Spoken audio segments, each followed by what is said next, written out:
All right, I'm here with Chris McKinney from RAZE Motorsports. We are talking about this new supercharger kit that RAZE has just released to the public, or almost written up and shown us here at the show. Yeah. So when will this kit hit the market? January 1. Okay, that's exciting. Tell us a little bit about it. What makes this kit, where did this kit come from? So we spent the last couple years trying to design a turbo that worked, and we've got 7, 8, 9 different turbos on the shelf and all sorts of headers and intakes and boost boxes, and it come down to we couldn't make a 450 turbo kit work at all altitudes unless we started messing with the cams. Okay. And we knew that consumers weren't going to want to buy a turbo kit, and the first thing on the instructions list is pull your motor out, put it on the stand, change the cams. So we kind of scratched our whole turbo kit idea and went back to the drawing board, and we do a lot of stuff with the jet ski world with superchargers. So we said, let's get a Procharger on this thing. And we spent all year doing the supercharger, and the thing that really makes this work is the electronics.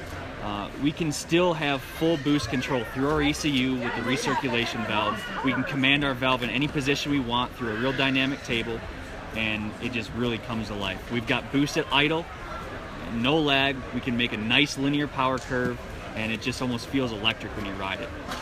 I guess that's one of the big challenges between when turbocharging a single cylinder 4-stroke motor, right? Very complicated. Okay. Yeah. So, and tell me where the belt drive comes in. Why does the belt drive work so well? So we first started out with a cogs drive where it was 1-to-1, and the Procharger is like a wind-up toy, right? So we chopped the throttle when we were braking our drive shaft. So we knew we had to design some slip into our belt system. So we went to a serpentine drive, and when you chop the throttle, our tensioner actually springs up and the belt will slip. The second you get back into it, bottom of the belt gets traction and then bites it and spools back up.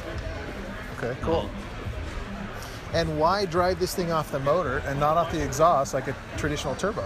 So second you start it, you're spinning the Procharger and you've got boost on idle.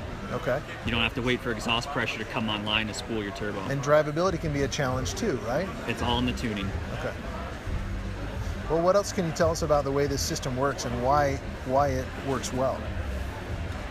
I think the biggest thing was supercharging anything, especially in a mountain world where you're going to have consumers riding it at sea level, you're going to have consumers riding it as high as 14,000 feet, and kits getting shipped all over the world, is you got to have control of the boost. And with our ECU, having full control through the air solenoid, commanding our recirculation valve in any position we request, we can control this thing and target 90 horsepower no matter where the bike is. So it sounds like smart electronics are a big component on why this kit works the way it does. Absolutely. Well, it's gorgeous.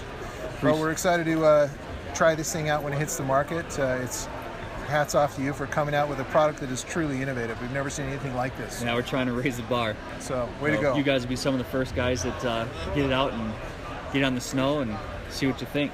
Awesome.